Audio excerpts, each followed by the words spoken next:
It's 3, 2. Hey. What up, Mr. Gemini? How you doing? I'm doing very well. All right. This is I'm Telling You episode 4, January 30th. Right? We did Green Room 3, so it's got to be episode 4. There it is. Yeah, I guess it is. Yeah, it is. I know, right? Yeah. Time creeps on you. You know, even though it's irrelevant. That's hilarious. 4. 4? 4. Nobody? Anybody? Somebody? You call me the cockle? Okay. 4. Chun, chun, chun, chun, chun. No. There's very few people out there that might actually get that at some point, but anyways. All right, so I wanted to revisit consciousness, and we were about to do that. However, it's kind of hard to avoid, actually. I'm gonna beg to differ. I think it's very easy to avoid because plenty of people do it, which is very sad. We should all be embracing our consciousness, and very few people do it. So I feel like they do avoid it. Not avoiding it, you got a little blue book over there that's got, what is that? It says, oh, a new concept of the universe. You really want to get into that now? well, I mean, why not? I mean, it sounds as though it's consciousness adjacent. I actually haven't read all of it, and when I haven't read all of it, and it's been a while since I've read it at all. I'm going to be honest with. All right, so description of this. This looks like something from the 1950s, very cheap paperback combination. This almost looks like a 1950s textbook. The way it's printed and the fact that there's a picture. I guess that's the individual. Who's that? It looks like an inexpensive school textbook is what it looks like to me. Yeah, from like the 1940s, 50s, 60s. Dude, I'm telling you, this is. But yeah, this is just to give you context. All right, so now this is something based on the what have you read so far? And I'm gonna do my best only because I don't want to sit here and read out of a book. New concept of the universe. Okay. But I'm gonna do my best that I can from memory as far as like the high points of what really stands out for me about this particular man, Walter Russell.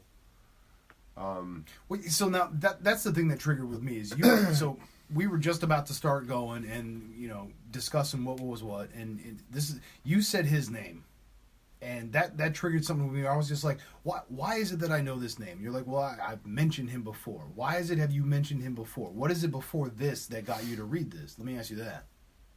Well, so for me, this is kind of hard to explain. So remember that I keep talking about the same. It just must get annoying after a while. But this state of consciousness, this whole thing about finding stillness, because finding stillness it helps you find the timelessness, finding inner peace, the divine, like true calm, like a divine connection. Like where your body's like physically at rest, your consciousness is at rest, like all is one is all, like true centered peace. Well, and we've been talking about it kind of in every episode. This state that lies between the conscious and the unconscious. So whether you were saying almost acts as a ballast point. Right, so whether you're a part of this realm or the other side or, the in-between, like, no matter what it is, any piece of transition or moment thereof, whether it be, like, living in this life, being at peace, being calm, like, any moment, to truly be a part of that moment. Peace with that kind of a thing. Being at peace, hard to say within the moment because it's yeah, what is when you reach being in the now, yes, but being in the now, you enter it in a timelessness, like you enter into.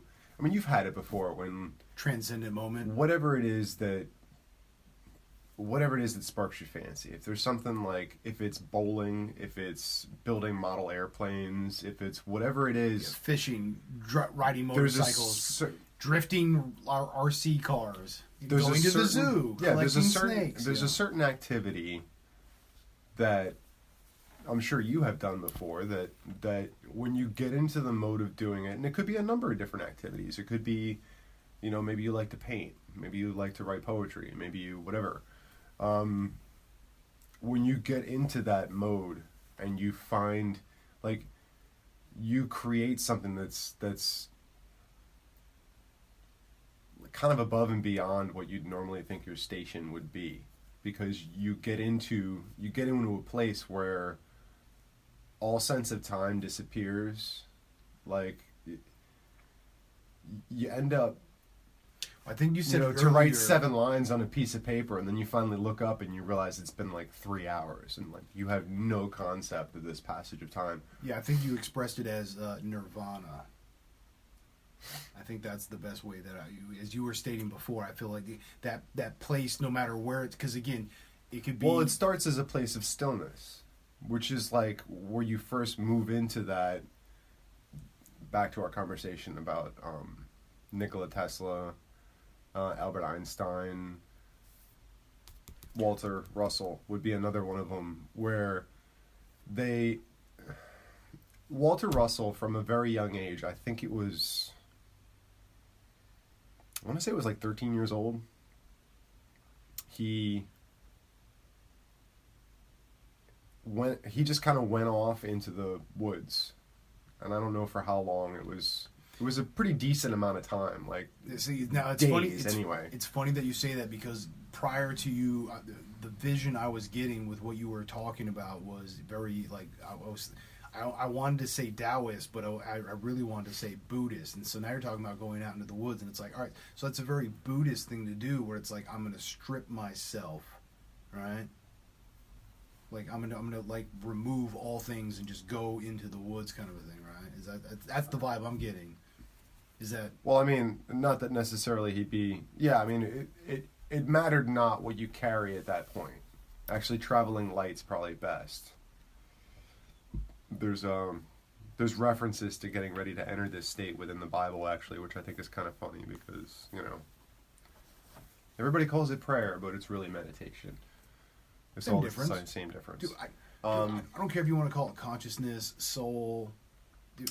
Well, the whole thing about traveling light, the whole thing about not bringing a store of food with you, those are all metaphors for how you enter this state. So it's the same thing like the ayahuasca experience, like we were talking about. Like you have to cleanse everything.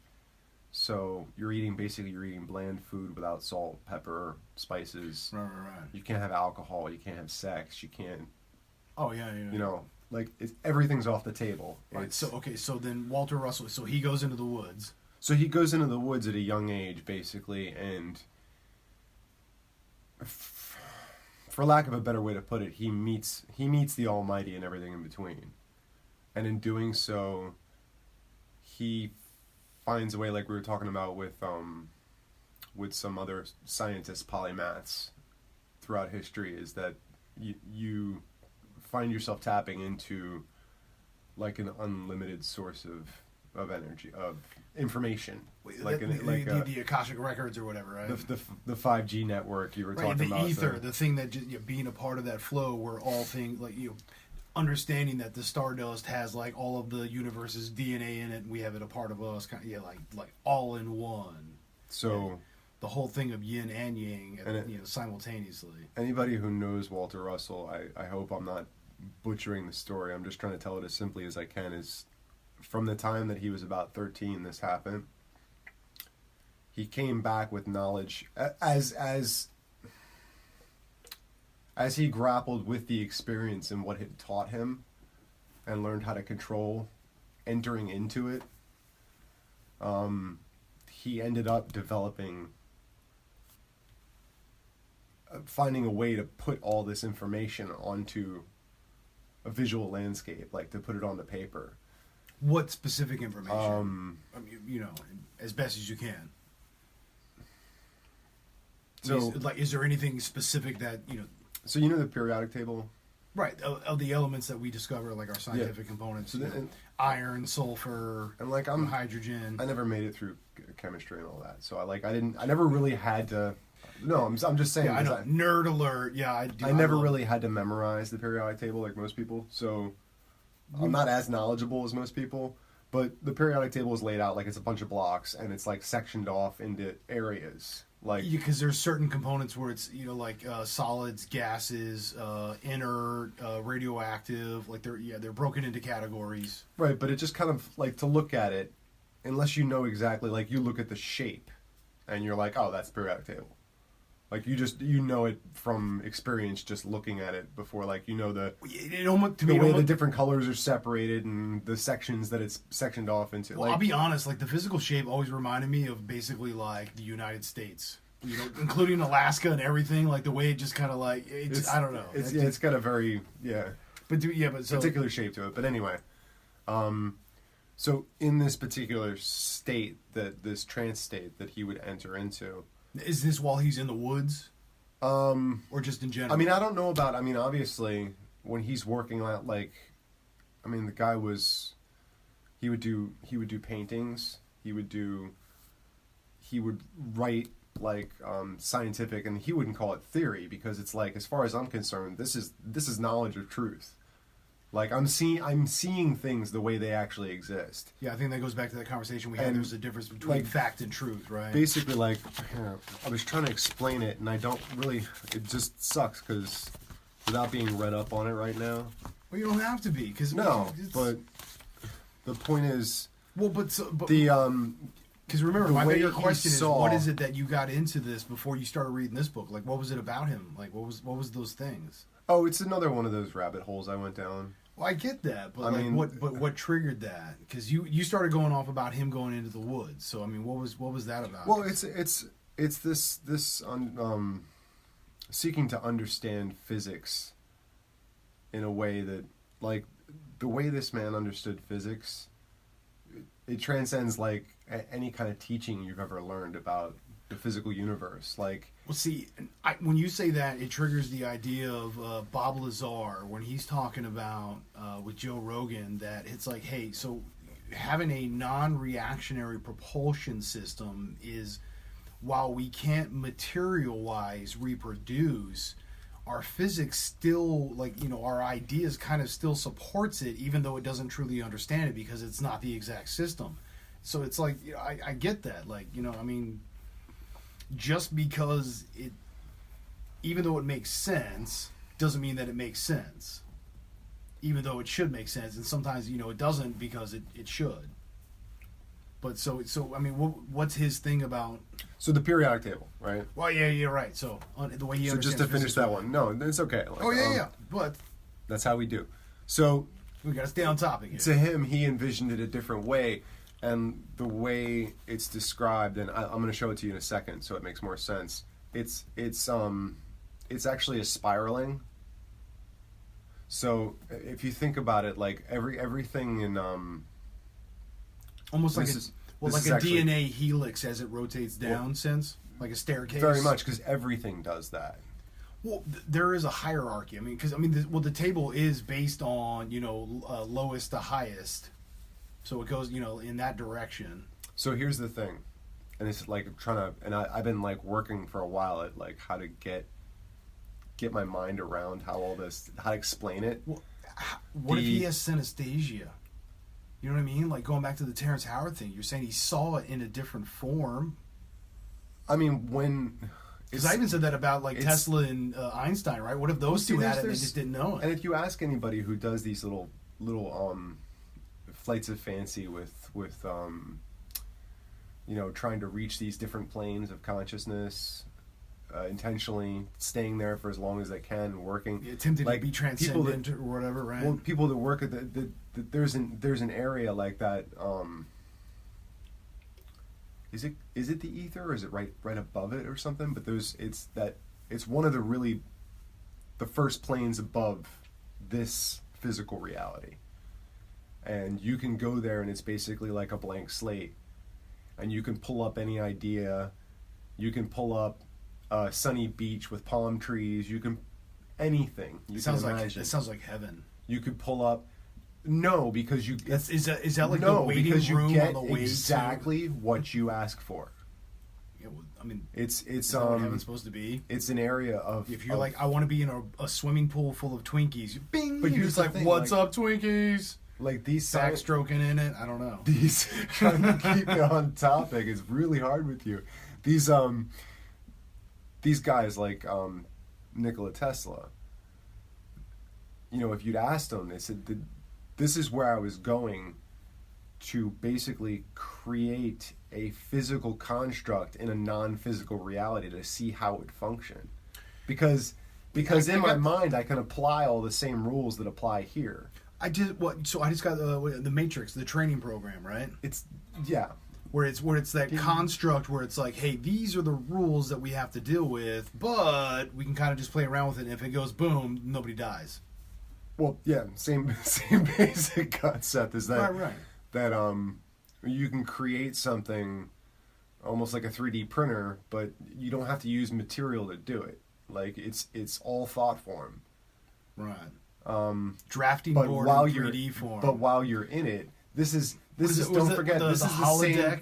right? But well, don't forget this is exactly. This is the Yeah. same place from which you recreate the dream of that beautiful blonde girl when you were 13, and you were like, "Oh, I gotta get that image back in my head."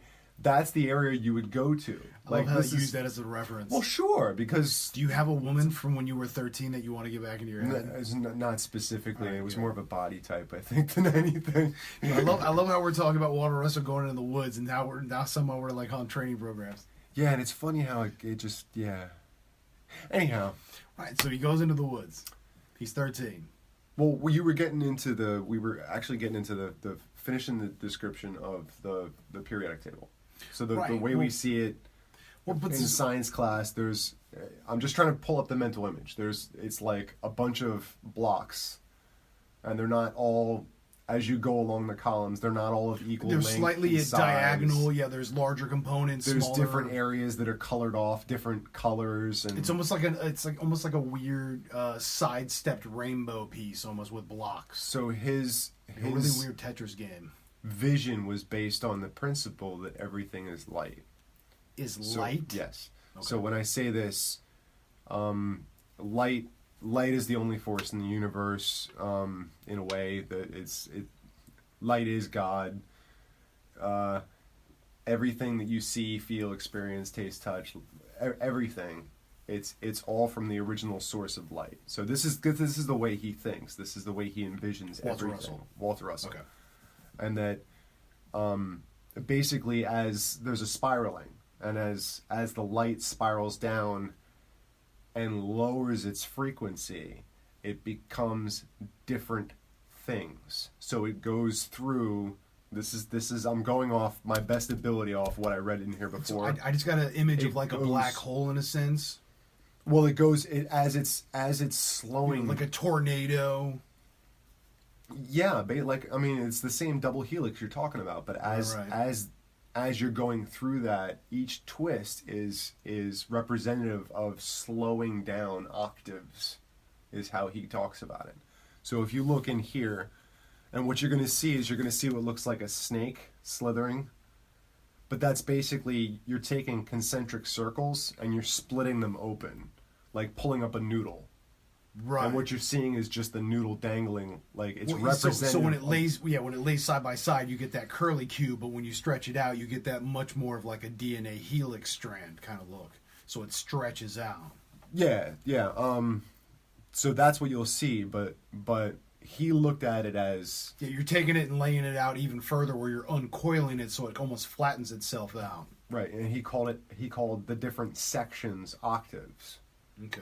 So he goes into this whole thing about like each different octave. You're going from, what would be the most, like a gaseous, right? And then a liquid, and then you get into a solid, and then you get into a heavy metal, and then you get into... Yeah, I think radioactive or, yeah. Right, so as this helix goes down, like I said, each twist represents a slowdown of the speed of basically the atomic speed. If you think about it, like, so it's as the light is vibrating at a slower rate, it takes on more physical mass. I mean, It's kind of it's a really far out concept, but I think that makes absolute sense. But the weird thing about it is, like, when you look at it, it's kind of hard to find a crack in it. Like, you can't prove it. Except for the fact that it coincides with our science in a way. Like, well, so I want to say it coincides with all of us, because going back to the stoned ape theory of, like. but doesn't that seem like here? Well, so here's now the look thing, at that. the thing Doesn't about that seem like even, a more natural progression? Well, but so even in technology, right? We have had this exponential component. So even in our mental growth, we've had exponential growth, which means I would think, inferred from internal to external. That's why our technology advances would be the same, because if we did it internally, mentally, emotionally, physically, the way we were able to become even more of the one, right? The easier it would be to do that on all levels. So of course we would. So we'd have a great understanding even quicker and have even greater technology quicker. And so although he spoke with scientists and stuff to kind of work some of this stuff out, he didn't go to school past the age of, like, I think it was about 13. Because by the time he got back to school, he was like, these people have nothing left to teach me. I know all this. all right, so this shape that It seems kind of odd, but the book has a shape that looks literally like a sine wave back and forth, like up down. It's almost it gets wider towards the bottom. well, yeah, it does. So you have a It's like a serpent. Yeah. Large head to small tail, S-shaped slithering snake. I mean, you have the casing that would be the outer skin of the snake. But you're reading... There's a few lines that would be basically like sections of ribbing through the snake, and those sections, as they grow from bigger to smaller, from the heavier to the lighter gas, there's more to smaller. I mean, so the ribs are smaller. There's a definite S shape.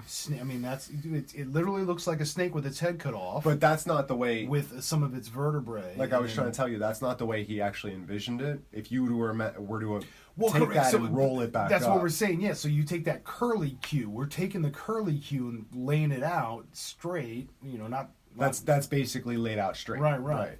Well, 'cause you're talking about taking something that's 3D and drawing it in 2 dimensions. And that's how he saw it. It looks different in that sense. So he's showing a 2-dimensional representation of his 3D representation that he actually saw. He literally saw the helix as it slows down, as it winds around and slows down, that it drops through. And that was the next thing I was going to ask you. You see the octaves that are represented, right?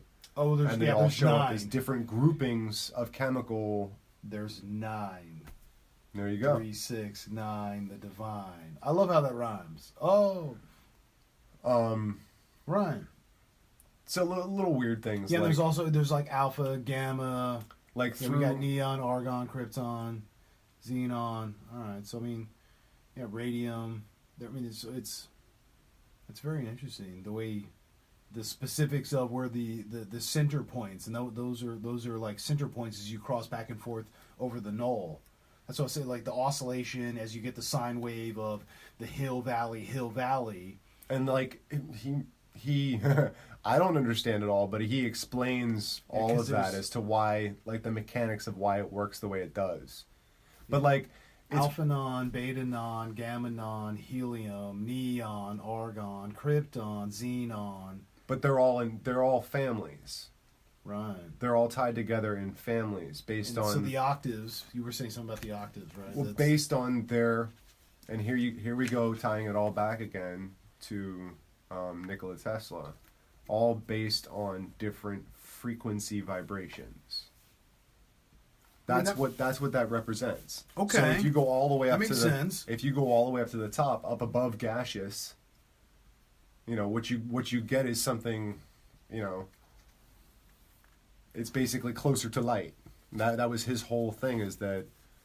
well, so then let me ask you this. You have light, and you have two... I think the way he looks at it is there's two main energies in the cosmos. One is radiation, and the other one is gravity. And those two forces pull against each other.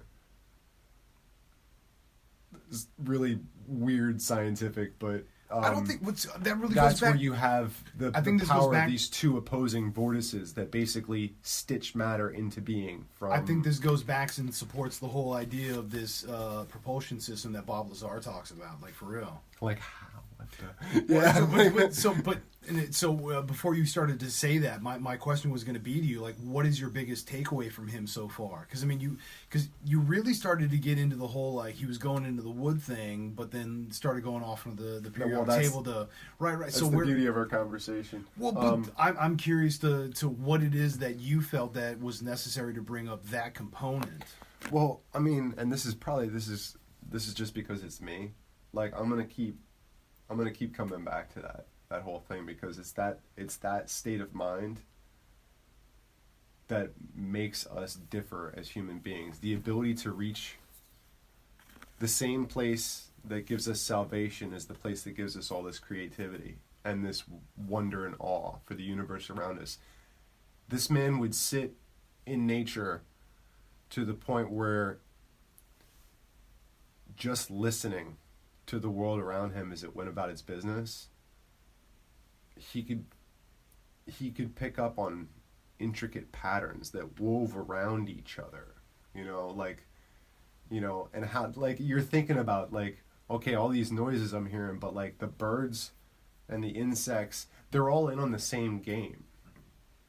They all have their part to play, and just sitting, and this is all my imagination as to what's coming out of this for him, is that just he would basically get into such a meditative state, focusing super intently on everything at once, just taking it all in. And while being calm and still, so he's not like super focusing on stillness. So it's not even so much that he is hyper focused, even though he is, because in all actuality he's so calm and still that he can literally open up that extra.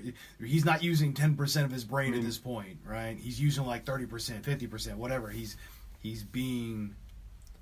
If you want to go on a crazy ride, try to look up some videos regarding, well, pretty much anything that he has done, but if you're lucky, you'll find actually some spoken word stuff of his, not spoken word, but his actual speeches, where he goes into some of his science and everything. And it's, I mean, is he still alive, or is No, I forget when he died, but, no, unfortunately. I mean, do you have any idea relative, well, there's still time frame, like, what, 20 years ago, 30 years ago at least, like, was this place is still around. The University of Science and Philosophy. That's still around. That was his brainchild. There's a picture of him in there. Is there a date? What's it? Come on. Do some quick research. What's up? Oh, there's acknowledgement, something. There's got to be. The dedication is in 1953. All right, so at least within the the past 70-ish years is some. I mean, it was something about like when he went into a trance and pulled out that chemical chart, the periodic table. Periodic table, the way that he saw it. Yeah, like in a helix fashion. He noted in there, because he's looking at all this as basically expressions of energy. So he's not looking at it. Well, you said frequencies or vibrations, right? Right, but like he's not looking at it like these are all different chemicals. To him, they're all just stuck in that part of the. Like, it's just an array for him. Like, that's okay, but that's cobalt, but that's just because it's stuck there. That's why it's cobalt.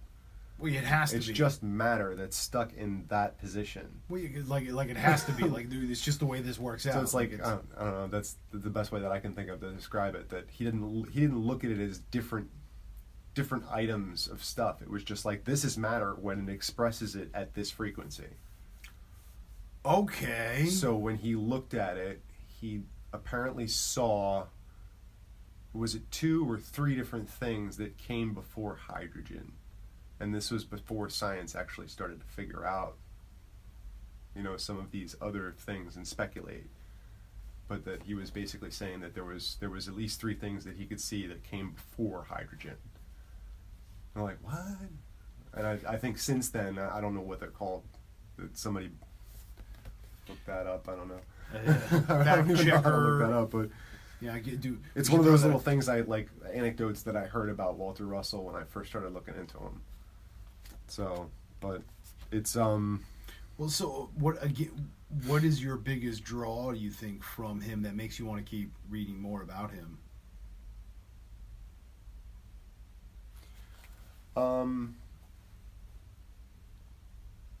There's something about, and if you listen to like any of his lectures, I guess you'd call it, there's something in his nature that's very calming, and there's something that's just awe-inspiring about the way, because you got to understand, like, everything in this book, A new concept of the universe. and there's a lot of science in here, like stuff that is well beyond me. I'll be completely honest. Anecdotal evidence, empirical evidence. I mean, the combination thereof, right? I would assume that's everything what it that's sounds in here. It's you'd really have to read it to get what I'm saying. Like, there's a lot of.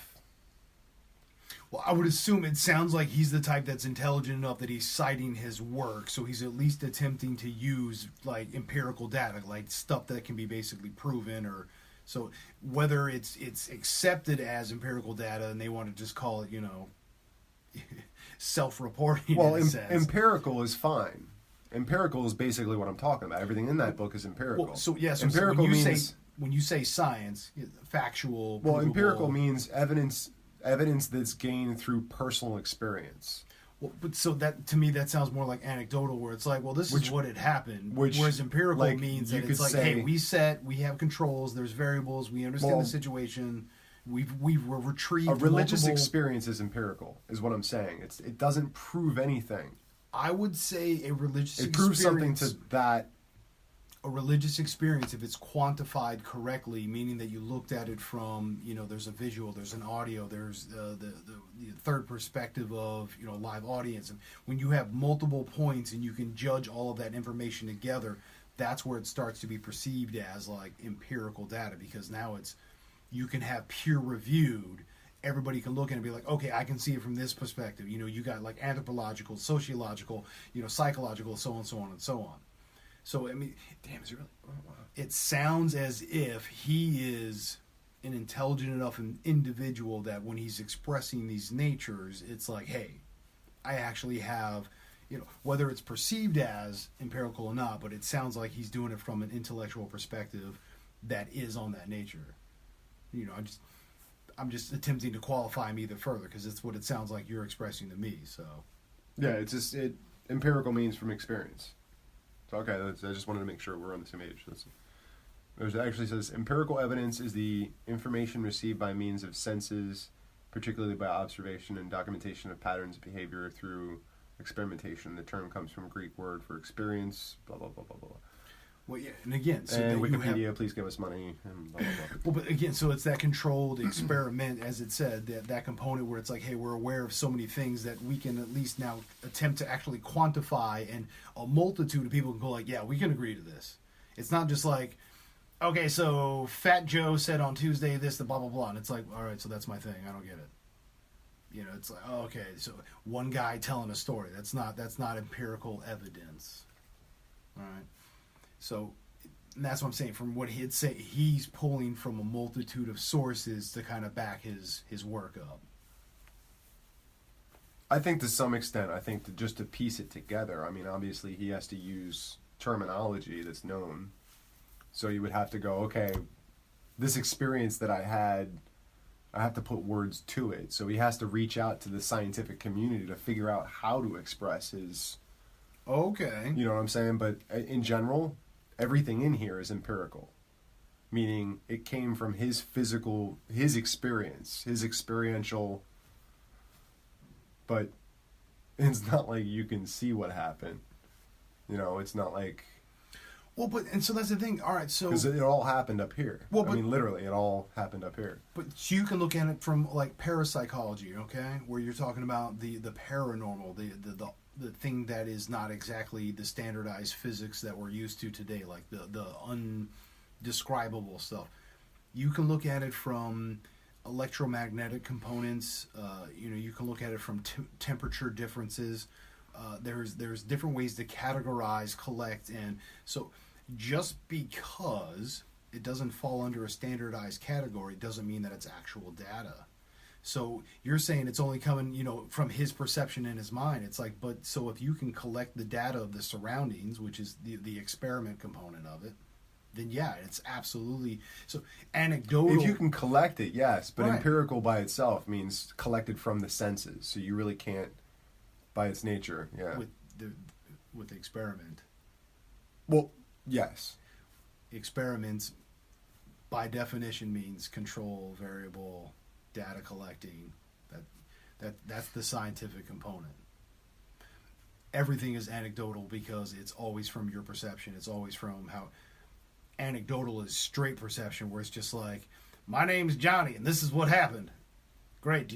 Was anybody else there? Well, no. Do you have any video? Well, no. Did you check the thermometer? Well, no. It got cold. But that's the difference of anecdotal to empirical. So I mean, I'm not discrediting what you're saying. I agree with. And really, that doesn't matter. Like, I don't want to sit here and argue about the. Well, no, but that's concept of so a that's word. that's my bigger point is he sounds like he's an intelligent enough individual that he's attempting to do it in that time. So while it might be of his like mental perception, it sounds as though he's attempting to acknowledge so that's why I said some of it might be anecdotal evidence, but some of it's probably also empirical. He's attempting to take what he feels, but then take it and express it into scientific or factual components. Oh, and I guess so what was the question you're asking me, just to make sure? Well, the bigger question that I had prior to was, what is it about him that makes you want to keep going? Like, what's that thing that draws you to him? So I think I was just coming up on that answer was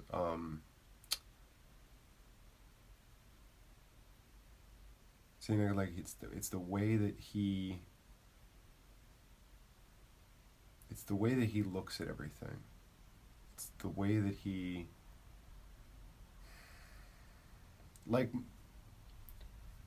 big problem is somebody, and I grew up I always loved science. I was really not as good at the math side of things, but always huge into science. Always got A's easy in science. But science always had this thing when it came to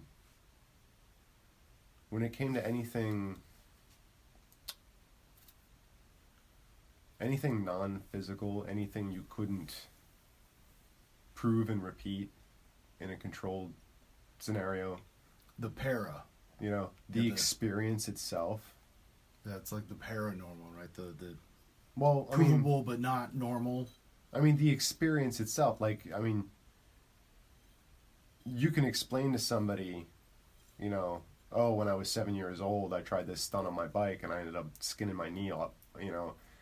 That experience, when you tell somebody, is going to be their first memory of something similar happening to them. It's not going to be you.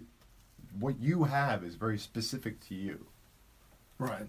And what something about what he brings to it, and the fact that in seeing the world the way he sees it, there is no difference, and there's no need to accept science over religion, basically.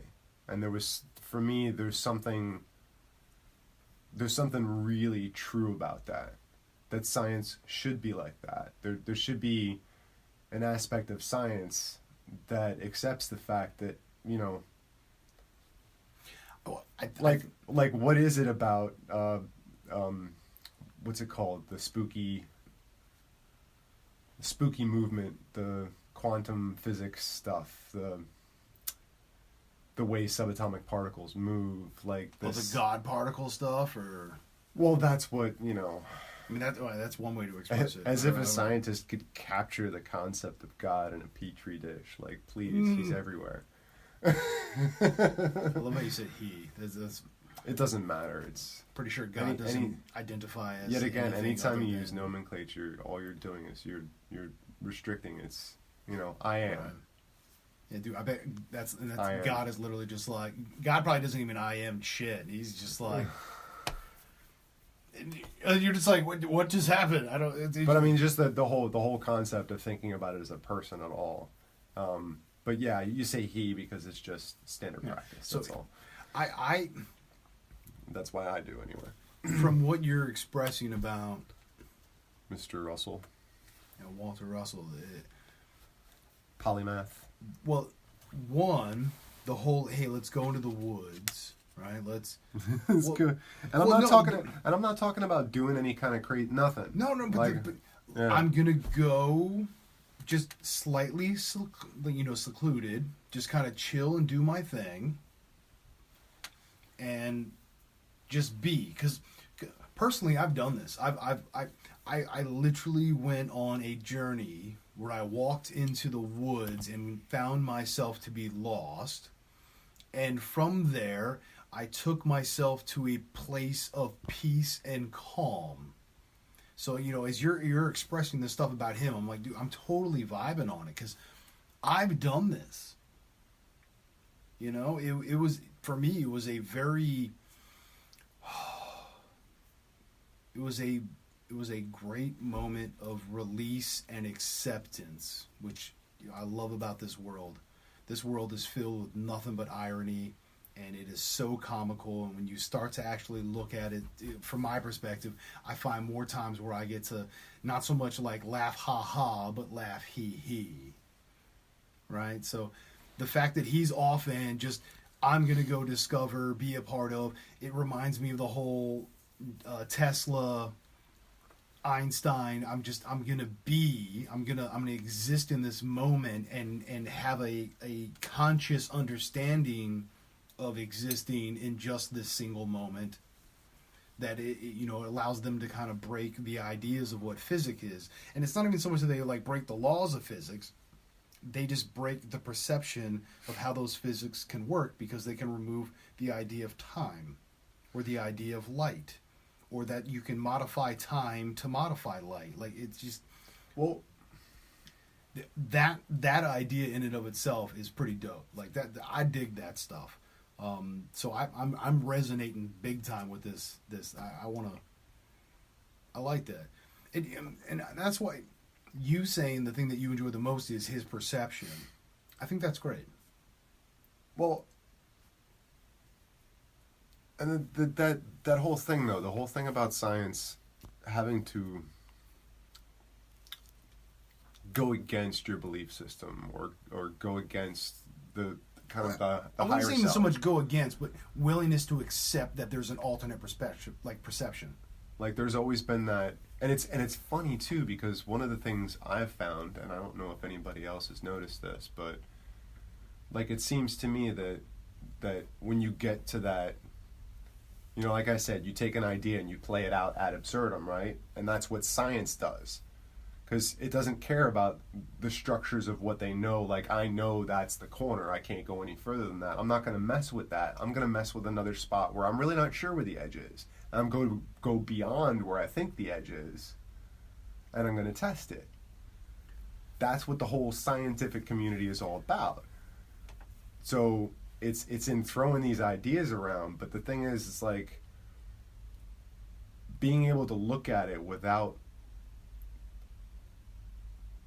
like this need to put everything in a box, this need to define something as being different from that something. A lack of blinders from the construct, like, know, remove some rules. That's why I said, like, the way that he looked at things, it was kind of, A little. there was no structure. It was all connected, wasn't it? Well, as I it mean, should be, right? Yeah. Yeah, I mean, there was no... Like, I'll be honest. I mean, yes, there's a dividing line from where it goes from a certain frequency of gaseous state to a frequency of a liquid state, or even that space in between where there's kind of a gap and you get these little, like... Well, so when you were telling me spiral, Mm-hmm. I literally took the idea of almost the yellow brick road but with the colors of the periodic table, because there's it's been represented as like yellows or blues and pink. There's different segments that are colored so that you can see those categories. I saw them more as those blocks colored in that section, almost rainbow style kind of downward spiral, as opposed to the actual laid out snake. He sees it all in colors too. That's what dude. To see like synesthesia. That's what I was like. What you were saying is, I think when he's in that state, I don't think there is a differentiation. I think, your creative state is in that state of synesthesia. There is no difference. That's your only perception. There is no spoon. Like, yeah. Well, but that's your perception, right? So that's all I know. Which that's my idea of like selling it. You know what I mean? You go in there trying to sell something. It's like, hey, dude, you want this? No, cool. All right, I gotta go. Because if you don't want this, I'm not going to sell it to you. There's no need for you to have it. So it's a cool concept. What you want, I may not be selling. It's a cool concept too. I like to think about that.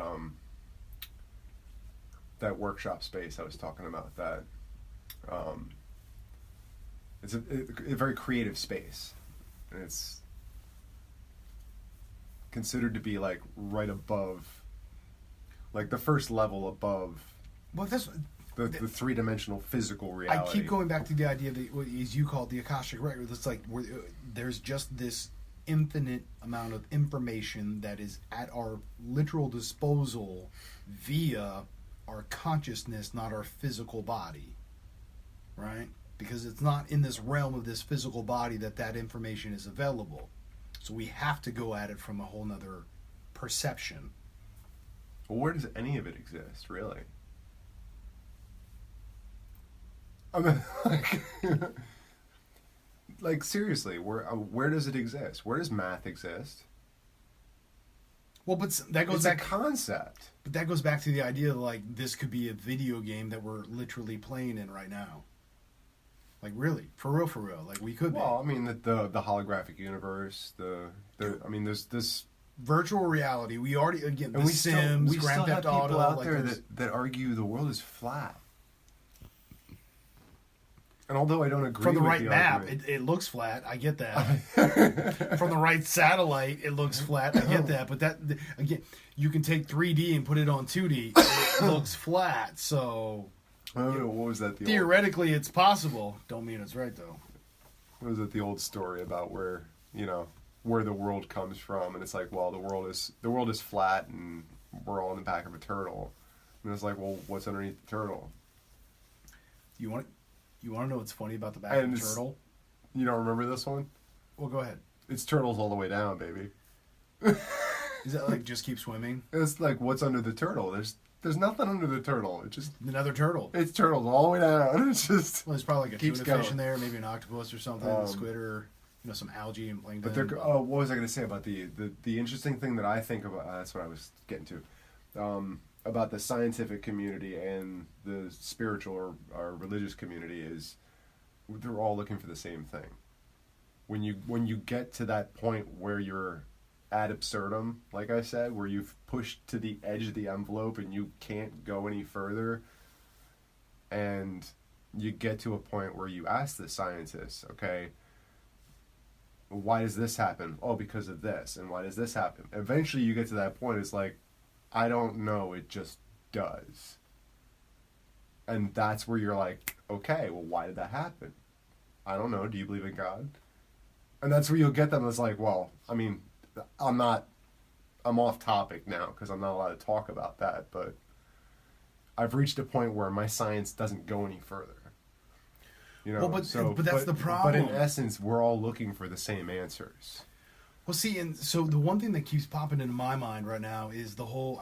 I think it's Tesla that's quoted at if science looked at the paranormal in the same regard and to the same depth that it does to all of the standardized physics that we've been believing for hundreds of years, we'd probably be a heck of a lot further along in our technology.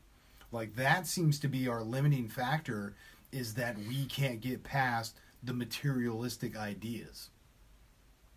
Right? And that's where Tesla, the whole like frequency, vibration, energy kind of idea. But how do they find this though? Find what? All right. Well, you're trying to find this knowledge. Like, okay, I'm an inventor, right? I'm going to try and put myself in that mindset. I enjoy trying to find a way to make things easier for people. So I want to invent something. I have a basic idea of what I want to create, but I have no idea how to go about it. I go into a relaxed state. I don't search for the idea. I just let it go. Well, that's definitely so. I have to let it go, because if I sit there and search for it, I'm not going to find it. And that's part of the secret is it's about letting go. I just had this. Otherwise, you're looking at the world through a tiny pinhole, and you're trying to search around and figure out the answer. But when you go into that state, you don't have to do that. That's what I'm saying. You don't have that matrix of bullshit that you have to read through. You're taking rules away. Right? What was I just referencing? That matrix. You don't have the ego. It's gone. You've gotten to that point where you're not Albert Einstein. You're not Nikola Tesla. At that moment,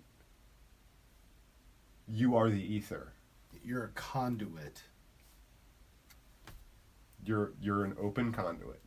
Yeah, and that's so. My thought was. That just sounds kind of. When you were saying that, my thought was there's there's a vocal stab used from DJ Shadow. Like in his first album of Introducing, and he's talking about the quote is, he's the guy is like, I'm a drummer, but I'm not just a student, I'm not just a teacher, but I'm also a student, and he's going on, and there's the continuous discussion where people are talking about, you're this, you're that, you're such a great percussionist, blah blah blah, and he's like, well, the music isn't actually me. The music is coming through me. So he's basically expressing, it's like, hey, I'm not making the music, I'm just the conduit. Like, I'm the wind-up toy that got plugged in correctly so that I banged the cymbals right, and there's your sound. So yeah, being a part of that flow, kind of like when you have that emotional moment and you're just like, oh dude, what happened? I feel like I just blacked out. Like you kind of get out of your own way. You're so at peace and calm that literally the energies around you just flows like through you. You're just a conduit. Yeah, I get that.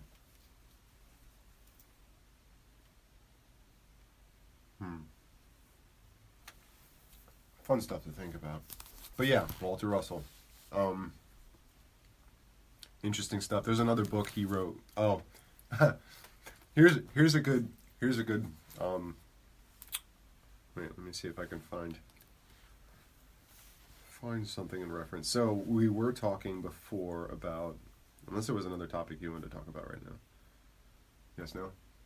We were talking about Terrence Howard before. Well, but I mean No, this is it's all. Yeah, I love the side note of the fact that I feel like just having synesthesia as a possibility for how your perception is built as you age and mature, what's that going to do to you just overall as your understanding, of these constructs? So even if you live within these rules, but you allow yourself to be modified just because your perception's, altered.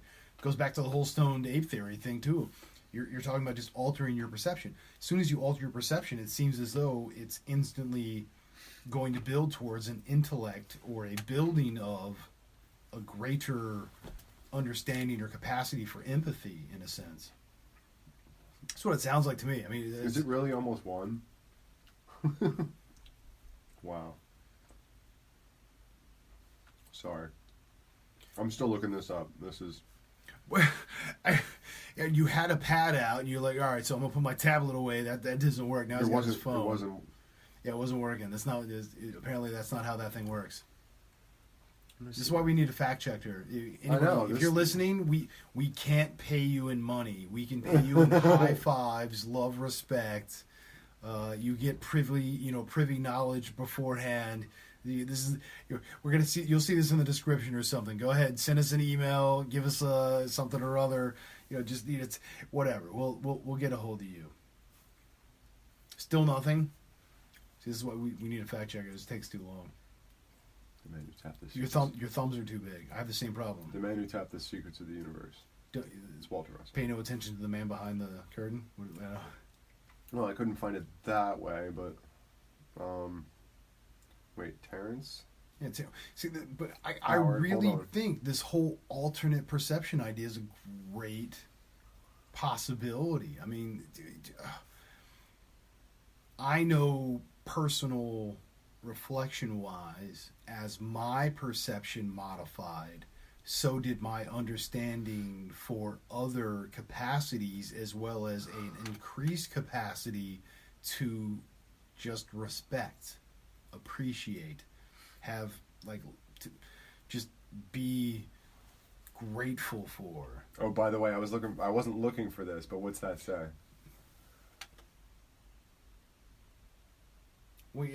Teriology? Oh, but read down.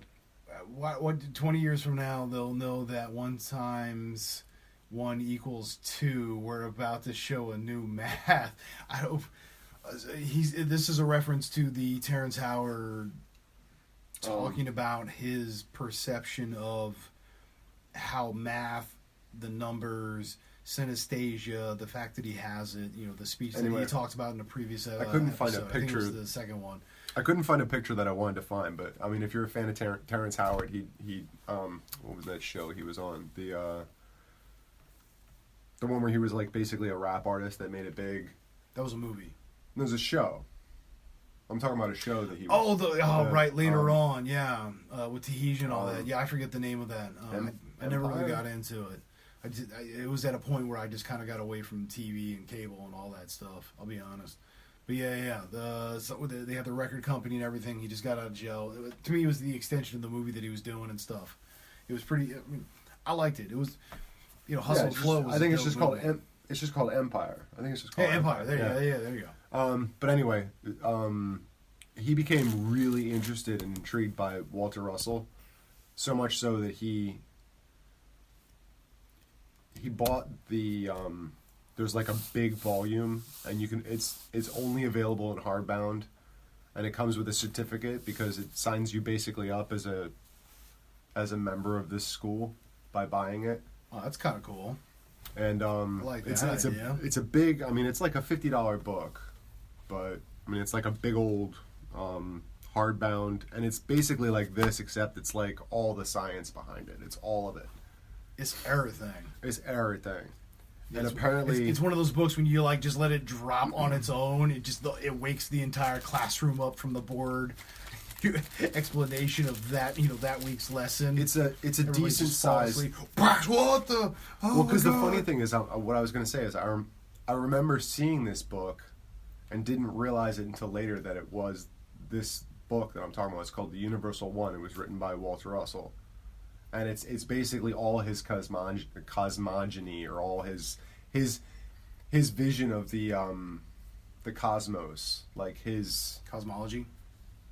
He calls it a cosmogony or something. I don't know.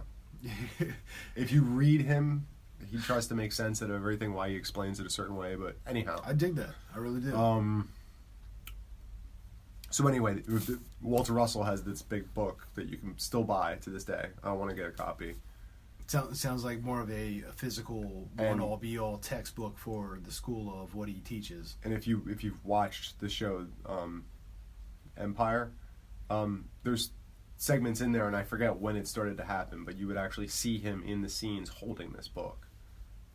And as the story goes, like, the guy that now runs this school got a call from Terrence Howard's producer for the show, and was basically bitching him out because he was like, I can't get this damn book out of his hand.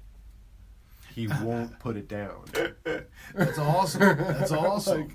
He literally won't put it down. So he would walk right onto the set. And of course, it's Terrence Howard. You know, he's still saying to doing that his man? thing. He's being friendly. He knows all of his lines. He probably knows everybody else's too. Like, true professional. True professional. He does his thing, but he just won't let the book go. Like he just, and I don't know if it was that he couldn't put it down, like afraid that somebody might take. I don't know, or that it was something that was so important to him that he thought it was important that everybody see that he had it. I don't know. Because because maybe it was like in the back of his mind, he's like, I think people should be interested in this and look it up and figure out what it is. Well, so I'll be honest, But like, it's intriguing. Yeah, no, for real. Like, dude, I feel like there's these times in different shows, movies, etc., when there's like the little hidden components, the little Easter eggs, as they call Easter them. eggs, yeah. But there'll be like a book, and you may not see the actual front cover. You might just see the actual side, like the ribbon, right? So you might see the ribbon where it's like da da da da da, where you gotta lean your head and everything. You gotta pause it in the right spot and like try to decipher. I've picked up a couple of these books that I have found throughout different placements of movies and shows. Oh, that you've seen within the. So my belief is, that's why I was like, I got to be honest, because this is literally a personal belief of mine. Censorship exists everywhere, right? It's hard to miss. This is what it looks like. We can't do. No, I'm telling you. That's great. It's hard to miss. Nobody This is can what see it, that. but I'm saying if you watch the show, later. it almost looks like it's a blue book with like a presidential seal. Almost looks like, and it says the Universal One on top of it. But anyhow, go on, dude. Whatever. Sorry.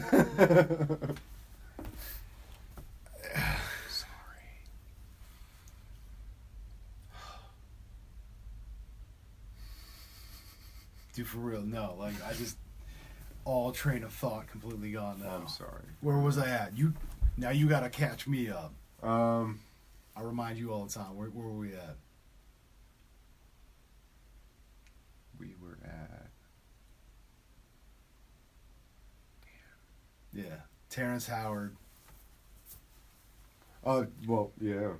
Terrence Howard Carry the book around with him. carrying the Placements of the books. All right, so I literally went out, bought a few of these books just on the fact of, so my personal belief is censorship.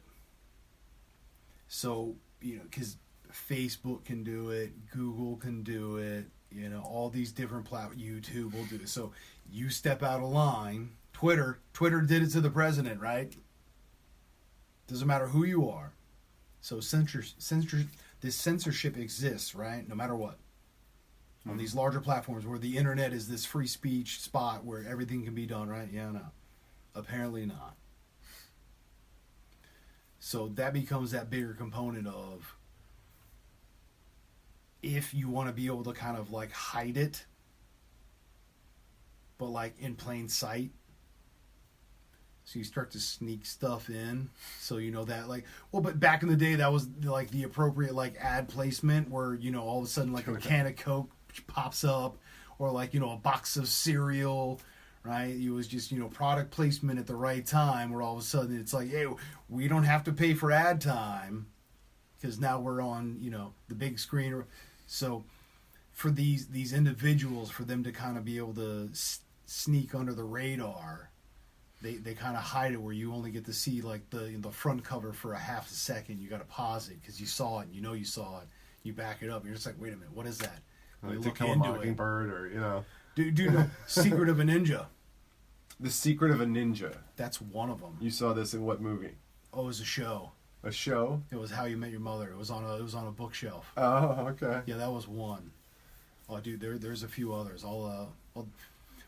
That's a story from another time. I'll express this off mic, just for you and I later.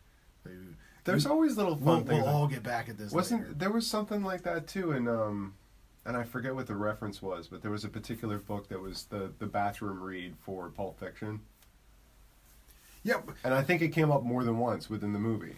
Oh, it did. Yeah, it did. But, and so again, because if it's that small, subtle hint where now all of a sudden it's like even, even if Big Brother's watching, whether it's the movie industry or some robot or an algorithm, something or other that's just scanning for information that goes, wait, no, I don't like that, and censors it. Back to that 1984. It was just Orwell kind of a stuff, right? Yeah, right. Your Scanner Darkly, all that kind of stuff, where it's just like everybody's reporting on one another. Dude, if you kind of like, yeah, right, I know. It's just a little too scary right now. But sorry. Yeah, but outside of that, so it's now it gives us that platform, and it should really be. So if we gotta just sneak it in there, a book, a box of cereal, whatever it may be, that proper product placement. It's not in the center of the screen. It's only there for like a second. It's hard to be detected, which means it just slips under the radar for censorship. And now all of a sudden, it's just like those who are really paying attention, those who are aware. But this one was like, we see stuff. It's like he's sitting on the John, and like you can see like the top half of the book, but it's only for like a split second, and it's a weird angle. Well, yeah, but if you're good enough, you're like, oh, okay. All right, I think I know what that was. Well, but if you're like somebody who's like me, who pays attention and sees these things, all of a sudden you're just like, what was that? Why did? Because especially in like a movie or a show, if they show you something, it's probably for a reason, right? That's just proper foreshadowing to keep the plot moving. Blah blah blah. It's just, even if you think you saw, you're like, no, I didn't see that. You're like looking it up, like they're finding a chat room. Like, no, that's right. You want to talk about getting in a rabbit hole, bro? Yo. But again, there's been a few books, as well as a few artists, authors, etc., that I came across because of that, and I was just like, okay. And there's deeper meaning to it. There really is, and that's why, again, my honest belief is that like, hey, that's a way to kind of like sidestep censorship, like for real. Hey, but dude, again, I watched the thing with Orwell. It was a quick little interview. He was darn near his on his deathbed at this point. He was like a year or so away from it. I think actually it was like 6 months even. It was like one of his final interviews. And his biggest takeaway for all of his stuff that he was giving you was like, hey, I'm not trying to scare you. That's not the point of it. He's like, I'm hopeful that you can take this and use it as like a guiding factor of like what not to do. You don't like what you're reading, right? You don't like what that didn't work.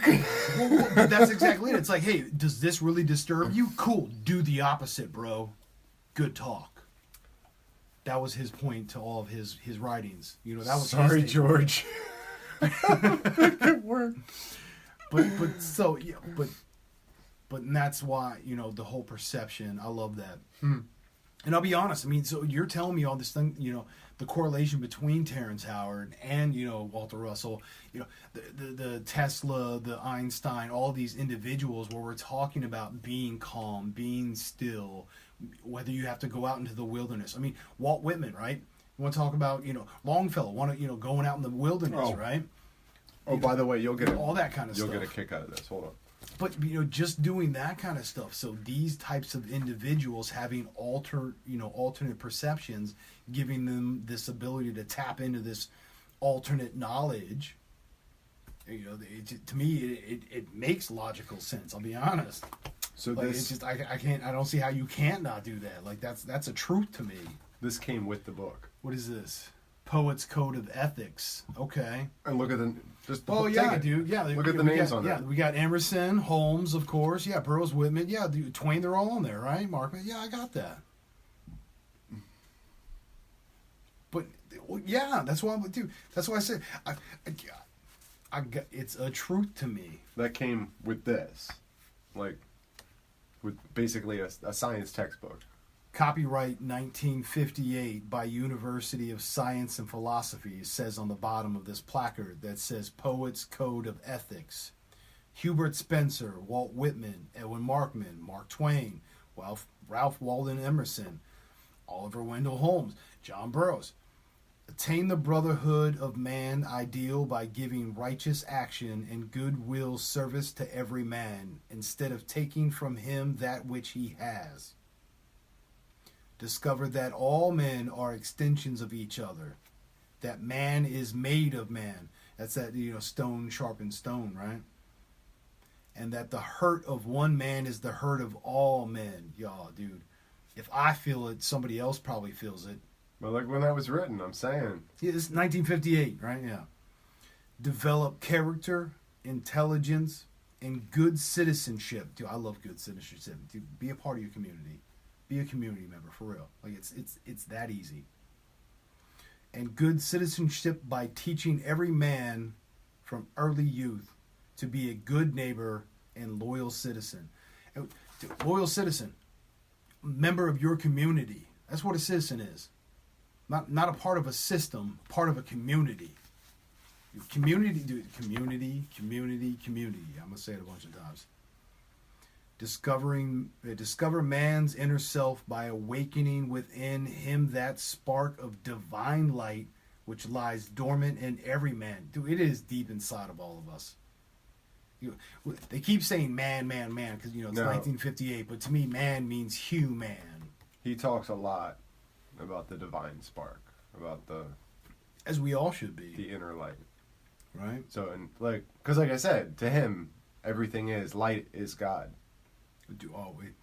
Realize that work done for the material world should be for man's ennoblement. See, who talks like this anymore? Nobody. This is a shame. Yeah, I know, right? Yeah, both of us put our hands up. Like, I get it. I'm a little verbose at times, but still, dude, ennoblement. Like, dude, it's like 17 syllables. There's like 37 N's in this letter. Oh, jeez. All right. And not for grinding his soul out in the gears of industrial machines. Right? Oh, I'm gonna read that one more time. I need that needs to be uninterrupted.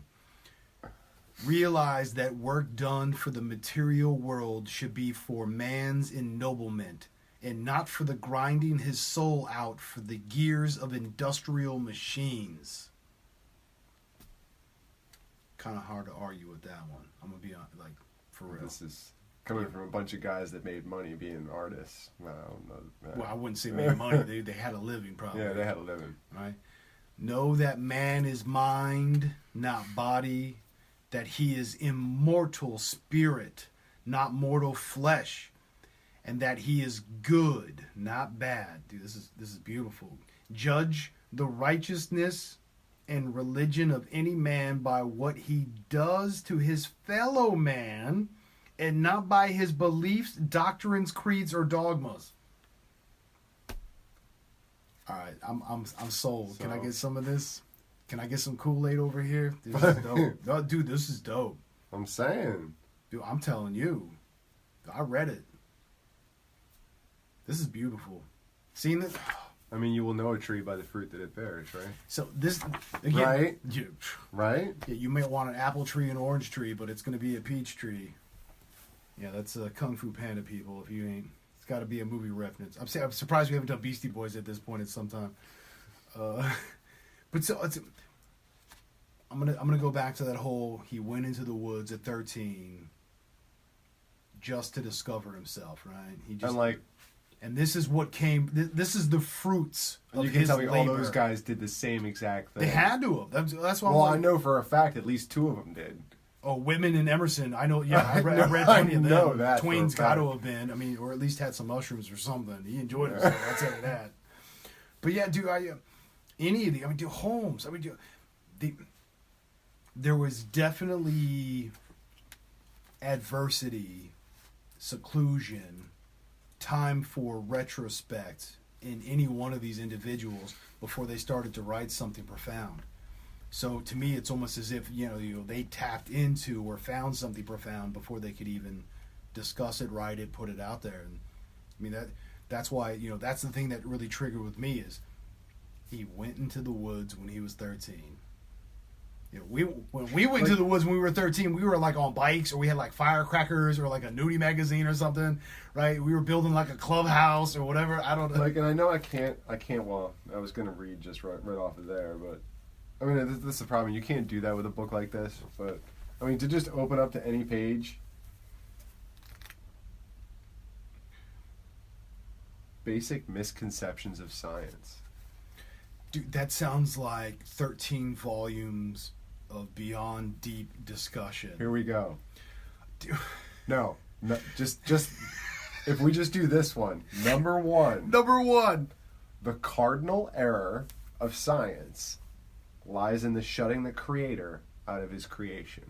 See, and that goes right back to the whole Tesla thing, man. If we took the time to study all of that paranormal instead of like the physics that we're, the past 300 years that have already been proven, it's like we're going to prove it further. I think it's time to open our minds to something a little. Dude, I love that that's the first rule. That's pretty honest, right? That's pretty dope. It's just like, yeah. Well, our biggest limiting factor is that we limit ourselves. That's what it sounded like to me. That's like rule number one. I mean, and there's I like a whole. this guy. There's a whole. I really like this guy. I was supposed to say, dude, it sounds like there's 13 basically- chapters. there's 'cause you could basically probably like write almost a chapter on each one of them. Yeah, there's basically almost an entire page on just that, shutting the creator out of his creation. And this is the cliff notes, because you were just saying there's a bigger version of this book right here. That's ridiculous, dude. So all right, so where did you originally like hear about this guy? Like, what was the thing that like brought you to him? I'm trying to think what What rabbit hole were you in? 'Cause what came before it. The chicken that or the led egg? me to this, but I'll be honest.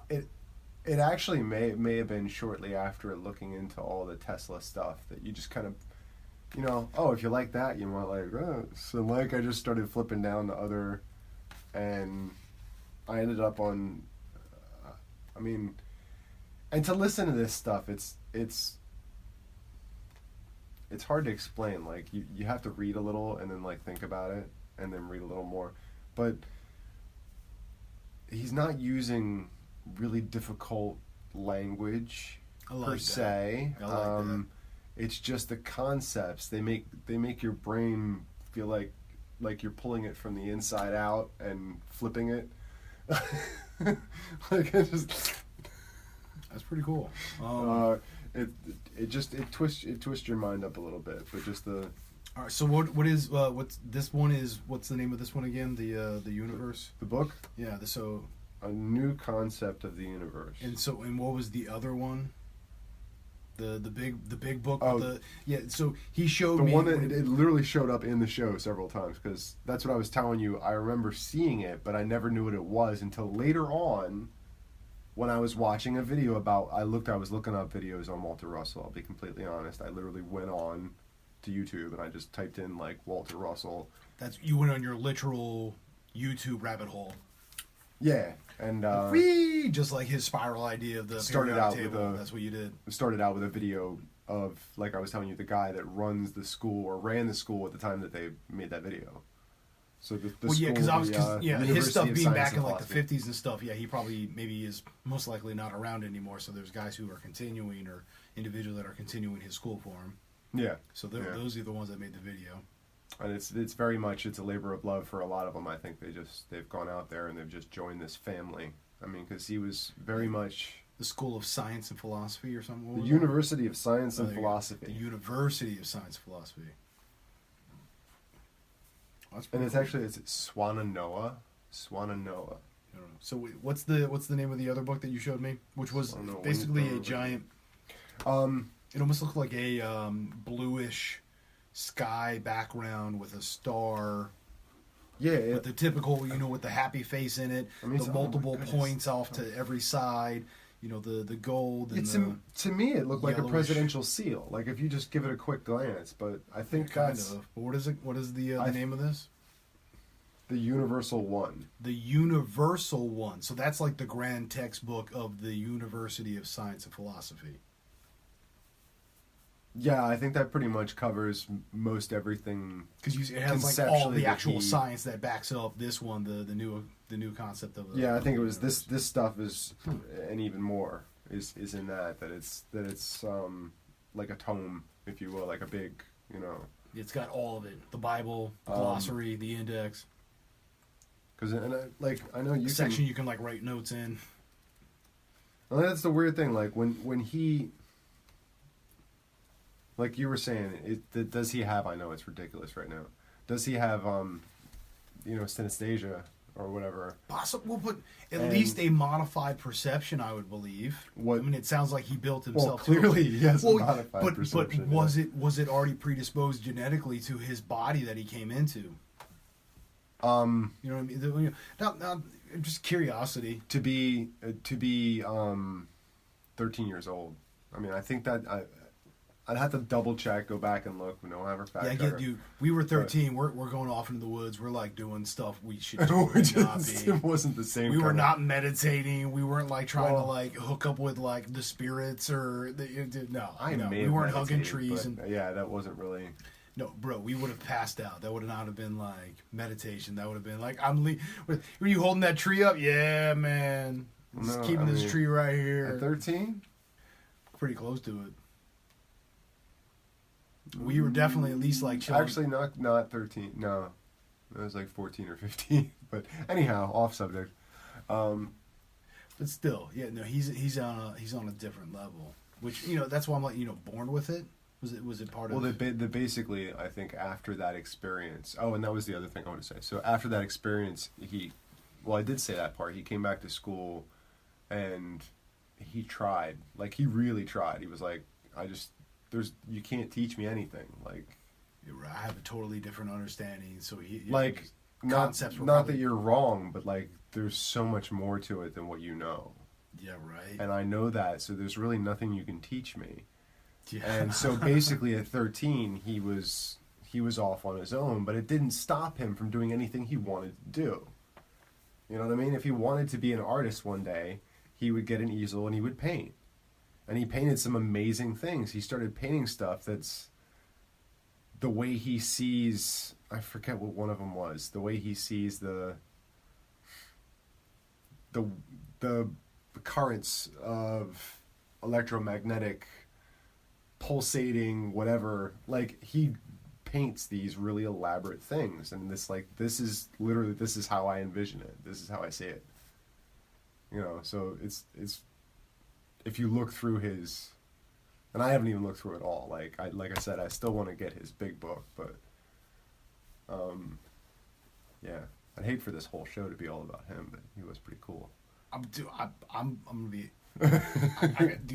I like the fact that it did. Like, it's pretty dope. It really kind of did. This Well, it episode just- could be easily called Walter Russell. Well, it goes back to that whole thing of like, hey, what are we gonna call this? Each episode. I don't know. We're gonna have to wait until it's done to find out. Yeah, I agree. I think, Gemini and Philly D talk about Walter Russell. That's pretty cool. That's a dope topic right there. You taught me a lot. We got to expand.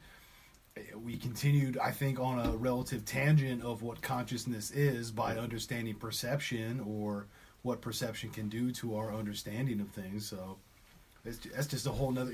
Because while each topic is its own thing, they all kind of come back around again. That's the whole I'm telling you with the echo, right? I mean, with the echo. With the echo, it's that loop, it's that come back around That's again, that that's a boomerang. really good point. It's a That's nice a really segue good just point. to throw that back in there. Your branding. No, I was just kidding. Well, I mean, I just hope with everything that that it comes off to everybody. That it comes off to everybody that it's this is just off the cuff, two guys. This is pretty much the same conversation that we would have had otherwise. I mean, Some of the nice thing for us is that this is what we wanted to do. I think there was a couple of times where you came over and I was like, we didn't turn anything on, we didn't play any music. We just kind of stood there and hung out and talked to each other. And it was like halfway through the night, I looked at you, I was like, this is what I want to do. well, that was your moment of realization of like, holy crap, he's totally been right. All this freaking time, like, damn it. Well, no, not just the activity of talking. Well, You know? and again, I did it from a comical sense where I said, hey, a lot of what we say is, dude, if we could just take one thing from every conversation and turn it into a sketch and then like add a bunch of them up, the two of us could just be this great comic duo. Would you say like, yeah, we would like- just be on stage. It would be us just having these exact conversations as if the audience isn't even there, which makes it funny because then they're just like, the whole audience kind of looks at each other like they do know we're here, right? Like, is this the thing? It's just like the two guys just having a conversation? Just having a conversation. But we get so lost in it, and we find ourselves so comical that it'd be funny on stage too, because they would be laughing at us because we'd be laughing at us. Well, we'd be playing the role of you actually can't see what I'm doing when you can. Yeah, so that would make it extra funny too. Dude, You know, yeah, now you get the visual. Like I could be digging all on my butt, my nose. You wouldn't even know. Right, but as two people having true conversations, yeah, there's gonna be nose picking and butt scratching and whatever, farting and arm picking and we're guys, sweating and we're people, whatever else. Yeah. So, but yeah, wow. Walter Russell. I hate to think of myself as a person, though. The consciousness I'm not comes back I'm not around a again person. with the echo. I'm not a person. I'm not a. I'm not a person. Person. Well, I mean. I am. I am. All right. I'm not a person. Gemini, Philly D, Walter Russell.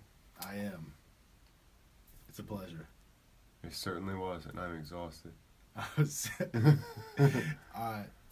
See you later. Later.